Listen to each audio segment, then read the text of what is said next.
Hi! Welcome sa 140 Financial Class. Ako si 140 Guro. Ano ang dahilan kung bakit ka pumunta sa Taiwan para magtrabaho at kumita?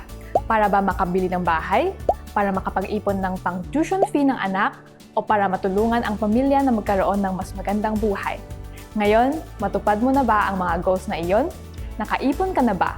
Minsan ba nararamdaman mo na kahit sobrang sipag mo sa trabaho, parang hindi ka pa rin makapag-ipon at hindi mo maabot ang iyong mga pangarap? Huwag kang mag-alala, itong video ay para sa iyo. Matutunan mo dito ang paano i-distribute o hatiin ang iyong income, ano ang ibig sabihin ng magandang saving goals, paano masigurong masusunod ang iyong goal. Handa ka na ba? Tara, simulan na natin! Bago natin matutunan kung paano mag-ipon at maabot ang ating financial goals, ang unang hakbang ay ang tamang pag-distribute ng iyong income. Kung buwan-buwan ay ginagastos mo ang sahod ng walang plano, madali itong maubos at sa huli, makikita mong wala pa ring laman ang iyong savings account. Ngayong araw, ipapakilala ko sa iyo ang isang simple at practical na income distribution rule na tinatawag na 4-3-2-1 formula. Napakasimple lang ito. Hatiin ang buwan ng sahod mo sa 4 na bahagi ayon sa ratio na 4-3-2-1. Sa ganitong paraan, mas madali mong ma-manage ang expenses, makakapag-ipon ka, at may nakahanda para sa mga emergencies. Unahin natin ang 4. Ang 4 ay kumakatawan sa 40% ng iyong sahod na dapat gamitin sa mga pangunahing gastusin. Ito ang mga kailangang gastusin bawat buwan, gaya ng pagkain, pamasahe, mga gamit ng para sa araw-araw at pagpapadala ng pera sa pamilya. Kapag natanggap mo ang sahod, itabi mo muna ang pera dito para masigurado na ikaw at ang iyong pamilya ay may stable na pamumuhay. Susunod ang 3. Ang ibig sabihin nito, 30% ng sahod mo ay dapat isave para sa iyong kinabukasan. Ang perang ito ay maaaring gamitin para sa iyong mga long-term goals gaya ng mas magandang edukasyon para sa mga anak, pagbili ng lupa o pagpapatayo ng bahay sa hometown, o pagsisimula ng sariling negosyo. Kapag planado ang pag-iipon, mas lalong lumalapit ang iyong mga pangarap. Ngayon naman, ang 2. Oo, mahalaga ang mag-ipon, pero dapat ding matutong mag-enjoy ng kaunti. Kaya ang 20% ng sahod mo ay pwede mong gamitin para sa mga bagay na nagbibigay ng saya sa iyo. Tulad ng kumain sa labas kasama ang mga kaibigan, bumili ng maliliit na bagay na gusto mo, o kaya ay mag-invest sa iyong hobbies at learning. Ang ganitong discretionary spending ay nagpapaganda ng kalidad ng iyong buhay at mood. At panghuli ay 1. Ang ibig sabihin, 10% ng sahod ay dapat ilagay sa iyong emergency fund. Ito ay nakalaan para sa mga unexpected situations gaya ng medical expenses kung may magkasakit sa pamilya o bigla ang pangangailangan ng pamasahe pauwi ng bayan. Kahit maliit lang ang nilalagay mo bawat buwan, sa pagdaan ng panahon ay lalaki rin ito. Magiging mahalagang proteksyon para sa iyo. Para itong safety net. Kung may nangyaring emergency, hindi mo kailangan mag-alala dahil may nakalaan kang pondo. Huwag mong kalimutan ang formula na 4-3-2-1 ay isang guide lamang. Iba-iba ang sitwasyon ng bawat tao, kaya hindi mo kailangan sundin ito ng eksakto. Ang pinaka-importante ay siguraduhin mong nakakapag-ipon ka at may kakayahan kang humarap sa anumang sitwasyon sa buhay. Ngayon, alam mo na kung paano hatiin ang sahod sa 4 na bahagi para sa basic expenses, saving, enjoyment, at emergency fund. Sa ganitong paraan, mas epektibo mong mamamanage ang sahod mo at hindi ka na mag-aalala na maubusan ng pera bago matapos ang buwan. Pero tandaan, ang pag-iipon ay unang hakbang lamang. Kung wala kang malinaw na goal, baka mag-ipon ka lang saglit, tapos sumuko o kaya magastos ang pera sa ibang bagay. Kaya paano natin masisigurong may direksyon ang ating savings at matutulungan tayong maabot ang ating mga pangarap? Dito, aalamin natin ang kahalagahan ng pagtakda ng malinaw na saving goals. Tingnan natin ang halimbawa nila Maria, Lily at Jojo at isipin mo, sino kaya sa kanila ang may mas malinaw na goal at mas malaki ang chance na maabot ito? Mag-ipon ako ng pera para makapagpatayo ng bahay.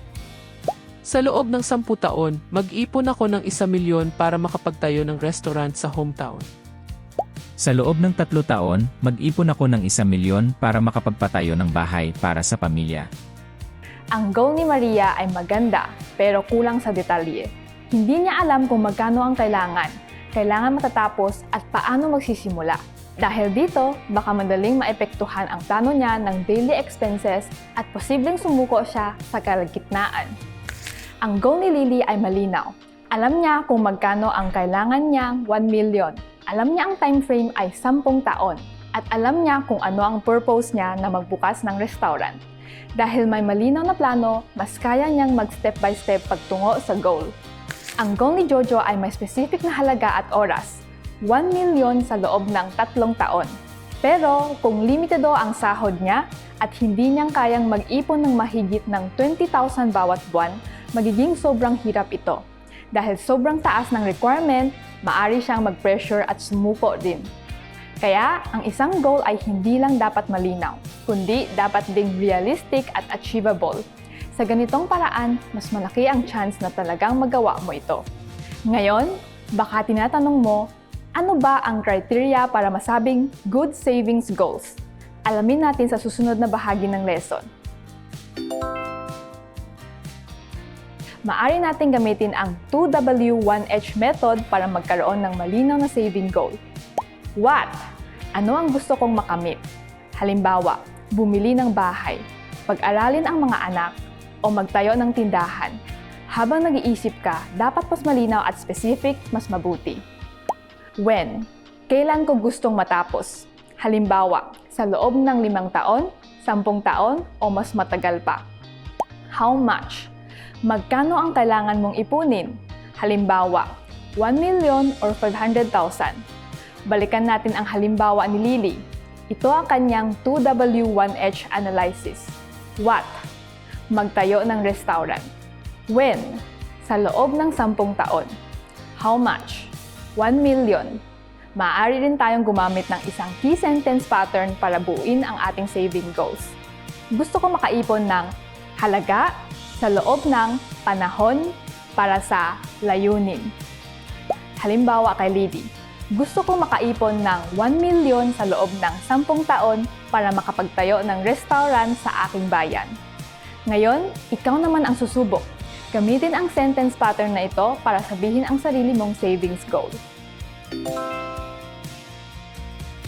Pero ang goal na 1 million sa loob ng 10 taon ay parang sobrang laki at sobrang layo pa. Paano kaya ito ginawa ni Lily?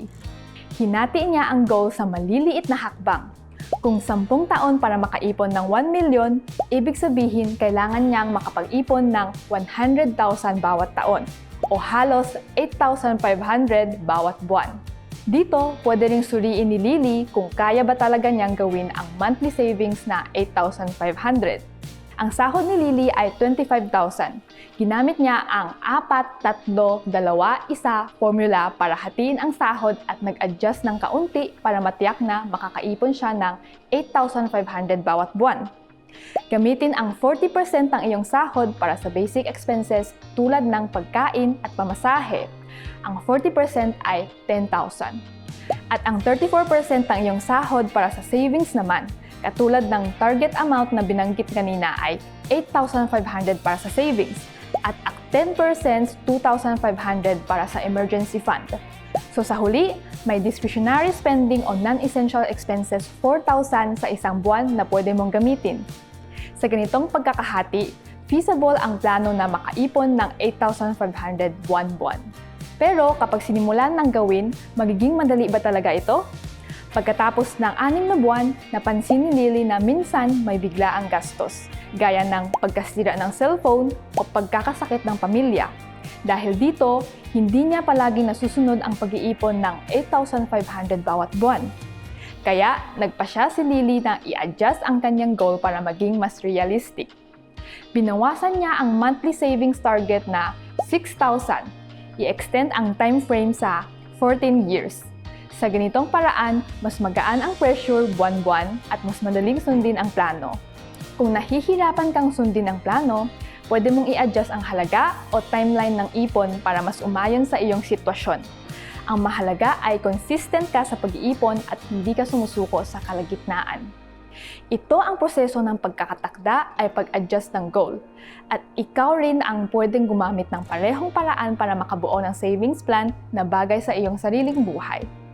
Ngayon, natutunan natin kung paano i-distribute ang sahod, paano mag-set ng malinaw na savings goal, at kung paano isagawa at i-adjust ang ating plano.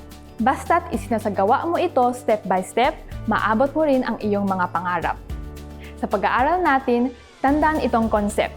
Paunti-unti mag-ipon hanggang sa maging bundok. Ngayon, kunin mo na ang iyong ballpen at isulat ang iyong sariling savings goal. At huwag kalimutan i-share ang video na ito sa iyong mga kaibigan para ma-encourage din silang maabot ang kanilang goals. Magkita tayo muli sa susunod na financial lesson. Bye!